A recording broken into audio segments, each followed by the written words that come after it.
Hi everyone! We are from Technical A2. In this video, we will be talking about corporate restructuring. But first, I will introduce my team.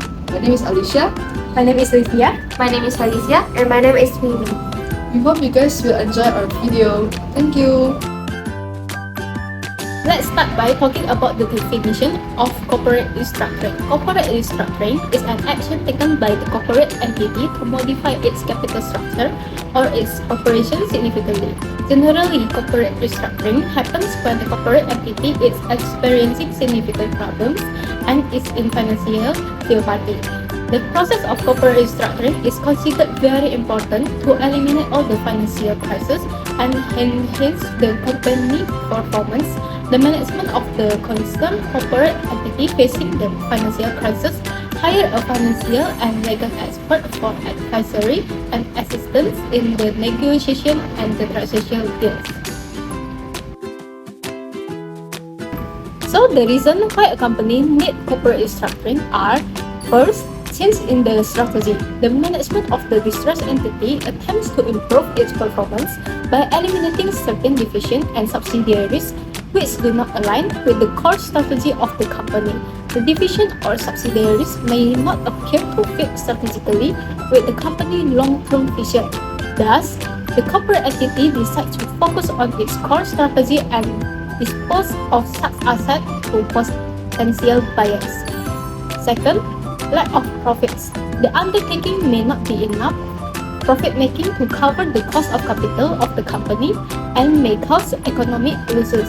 The poor performance of the undertaking may be the result of a wrong decision taken by the management to stop the division or the decline in the profitability of the undertaking due to the change in the customer's needs or increasing costs. Third, reverse synergy. This concept is in contrast to the principle of synergy, where the value of merged unit is more than the value of the individual unit collectively. According to reverse synergy, the value of an individual unit may be more than the merged unit. This is the one of the common reason for divesting the assets of the company. The concerned entity may decide that by divesting a division to the third party can fetch more value rather than owning it. Fourth, cash flow requirement. Disposing an unproductive undertaking can provide a considerable cash inflow to the company. If the concerned corporate entity is facing some complexity in obtaining finance, disposing of an asset is an approach in order to raise the money and to reduce them. Types of corporate restructuring. Number 1 is financial restructuring. This type of restructuring may take place due to a severe fall in the overall sales because of adverse economic conditions. Here, the corporate entity may alter its equity pattern, debt servicing schedule, equity holdings, and cross-holding pattern. All this is done to sustain the market and the profitability of the company. Number 2 is organizational restructuring. Organizational restructuring implies a change in the organizational structure of a company, such as reducing its level of the hierarchy, redesigning the job positions, downsizing the employees, and changing the reporting relationships. This type of restructuring is done to cut down the cost and to pay off the outstanding debt to continue with the business operations in some manner. There are multiple characteristics of corporate restructuring, such as Number 1, to improve the balance sheet of the company by disposing of the unprofitable division from its core business. Number 2, staff reduction by closing down or selling off the unprofitable portion. Number 3, changes in corporate management.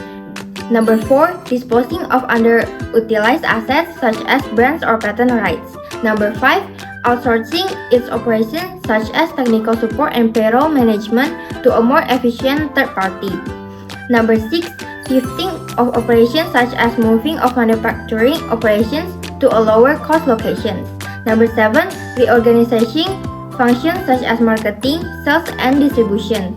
Number 8, renegotiating labor contracts to reduce overhead. Number 9, rescheduling or refinancing of debt to minimize the interest payment. And number 10 is conducting a public relation campaign to reposition the company with its customers.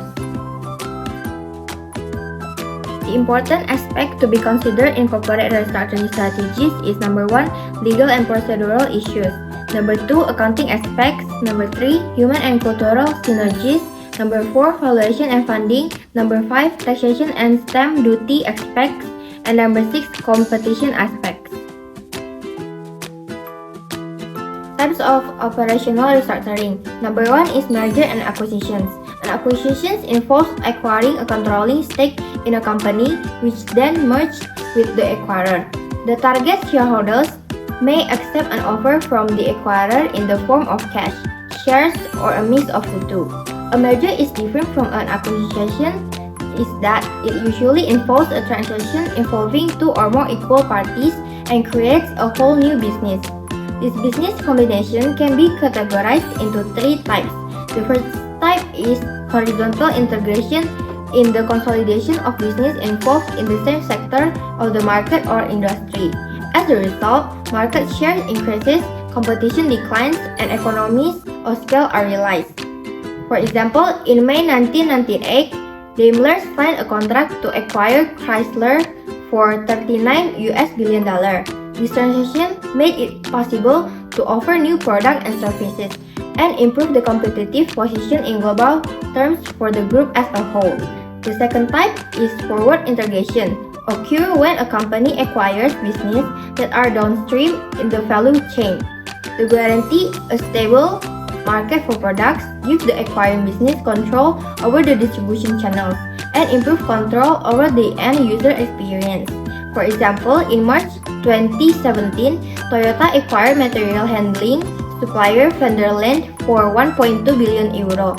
This acquisition allowed Toyota to broaden its range of material handling equipment and systems globally beyond light lift trucks, marking a significant step in expanding the material handling solution business.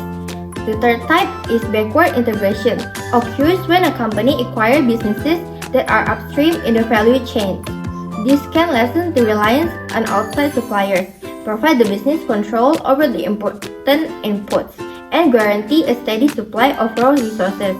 For example, in June 2021, Hyundai acquired a controlling stake of 80% in Boston Dynamics for the price of $1.1 billion. This transaction was expected to propel the development of future technologies encompassing autonomous driving, artificial intelligence, urban air mobility, smart factories, and robots. So the next type of operational restructuring is number 2, divestment. Divestment is a company's strategic choice to sell, liquidate, or otherwise get rid of some of its subsidiaries, business units, or assets.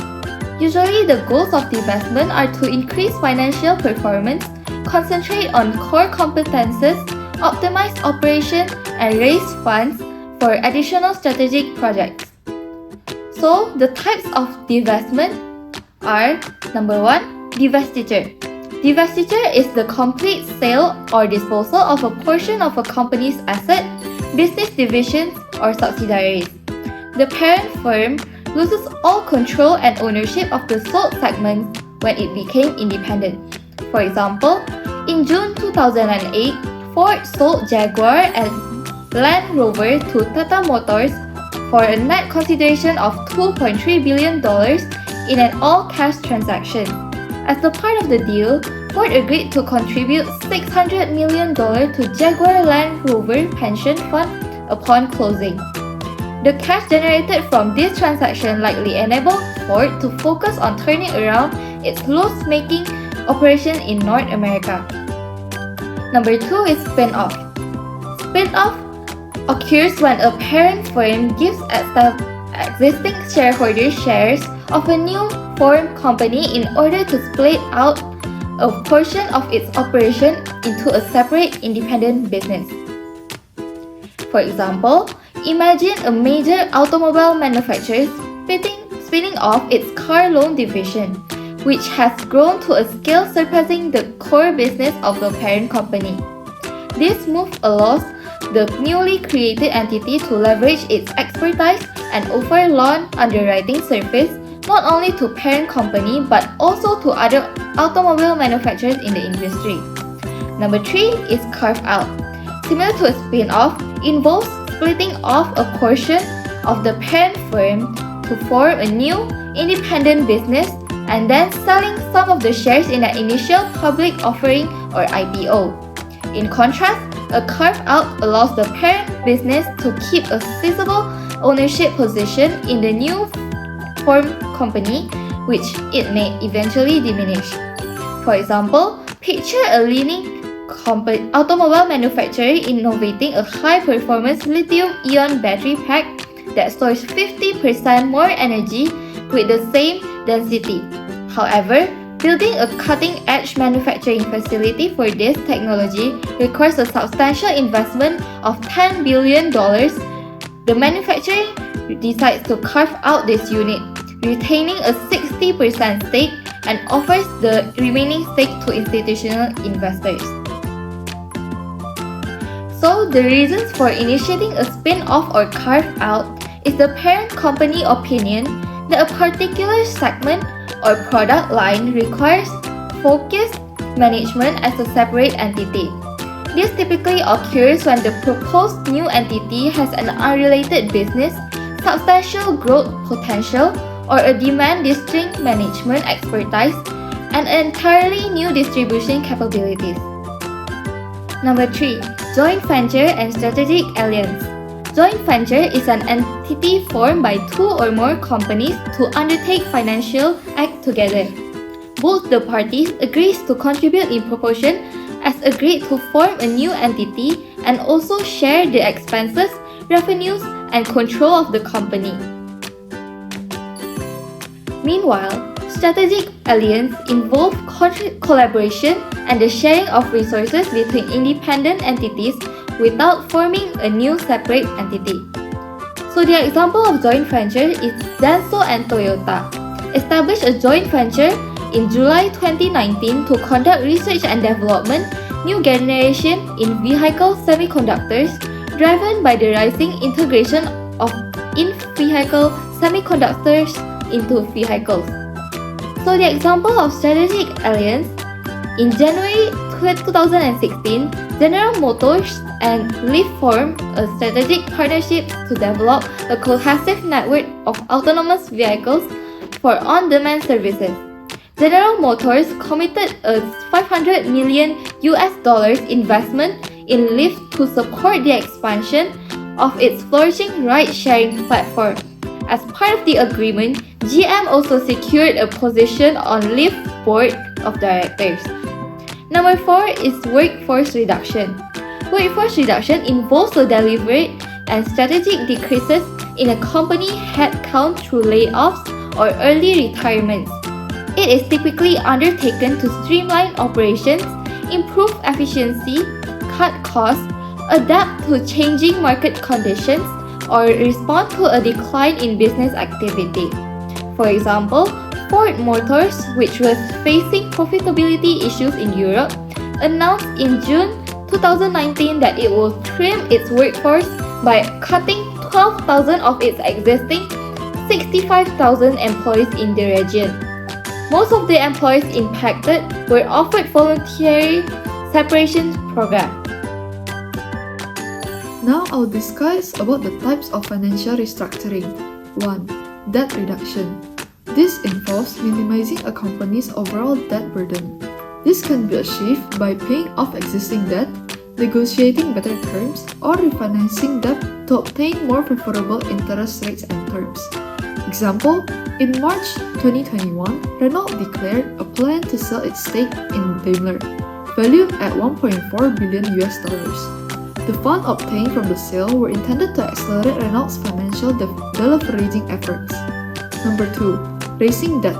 Raising debt to reduce WACC is a strategic move in which a company may choose to increase its debt level, assuming that the cost of debt is lower than the cost of equity. By reducing WACC, the company can potentially lower its capital cost, making new projects or investment more financially attractive. As an example, suppose XYZ Automotive has $100 million in equity and $5 billion in debt, resulting in WACC of 8%. To reduce WACC and make new projects more appealing, XYZ decided to raise an additional US dollar of $5 million in debt, maintaining equity at $10 million. Assuming a cost of 4% for this new debt, the WACC would decrease as a result. Number 3. Share buyback. Share buyback involves a company repurchasing its own outstanding share from the market. The shares purchased are either retired or held as a treasury stock. Share buyback can have multiple objectives, including signaling the market that the company believes that its shares are undervalued, and enhancing EPS by reducing the total number of outstanding shares. It can also be a way for the company to deploy excess cash effectively. As an example, in May 2022, BMW approved a buyback of up to 10% of its share capital over 5 years. The main goal was to retire the shares, consequently decreasing the share capital. Moreover, this could facilitate the transfer of shares to the BMW employees as part of their employee share program. Number 4. Bankruptcy. The last phase of corporate restructuring is bankruptcy, which happens when a business is in financial trouble and cannot pay its debts or its liabilities outweighs its assets and legal action is taken from the business from the liquidity. Indonesian law of bankruptcy is covered on UU Nomor 37 Tahun 2004. As an example, in Indonesia, a notable example of bankruptcy as a form of financial restructuring occurred with the case of PT Garuda Indonesia Tbk, the national airline carrier, which filed for bankruptcy protection in June 2020 due to several financial difficulties worsened by the COVID-19 pandemic, leading to restructuring effort aimed at preserving the company's operation and addressing its debt obligation under Indonesian law. Now, I will talk about how many times a company can restructure. A firm can restructure as many times as necessary, as there are no legal limit on to how many times a company can restructure.